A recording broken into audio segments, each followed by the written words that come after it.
Guna caves and horror కిచెన్‌కైతే వచ్చాము. చాలా బాగుంది. మనము ఈ గుహ లాంటి దాని నుండి కొంచెం లోపలికి ఒక 1 కిలోమీటర్ అలా ఉంది లోపలికెళ్ళడానికి. అయితే అక్కడికైతే వెళ్ళాము. వెళ్ళేటప్పుడైతే చాలా వరకు ఇట్లా కూర్చోనీకున్నాయి. అసలు కొడైకెనాల్ అంటేనే మనకి ప్రకృతి, నేచర్‌ని ఎంజాయ్ చేయడానికొస్తారు. మ్యాంగోస్ అయితే తీసుకున్నాను. ఒక అంకుల్ చెప్పారు లోపల ఫుల్లు మంకీస్ ఉన్నాయని. ఒక 2, 3 తినేసాను. వెళ్ళేసరికి మంకీస్ నిజంగానే చాలా ఉన్నాయి. అక్కడే పడేసానింకా.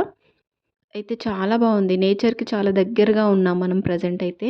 మంకీస్ అయితే ఫుల్ ఉన్నాయిక్కడ. అయితే దగ్గరికొచ్చేసాము. ఇది గునా కేవ్స్ అంటారు. మొత్తం చెట్ల వేర్లు అవన్నీ ఉన్నాయి.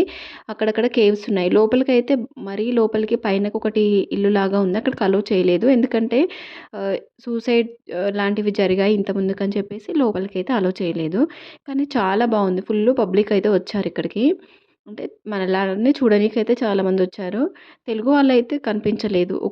ఒకరో ఇద్దరో కనిపించారు అంతే. ఎక్కువ తమిళ్ వాళ్ళే ఉన్నారు. ఫారినర్స్ కూడా కనిపించారు చాలా వరకి. అయితే కాసేపు ఇక్కడే ఎంజాయ్ చేశాము. చాలా మంచిగనిపించింది. పైన దాకా ఎక్కాము స్టెప్స్ లాగా అడ్వెంచర్ లాగా అనిపించింది. పైనకైతే ఎక్కేసాము. కొన్ని ఫోటోస్ అయితే తీసుకున్నాము. చాలా అనిపించింది ఇక్కడైతే.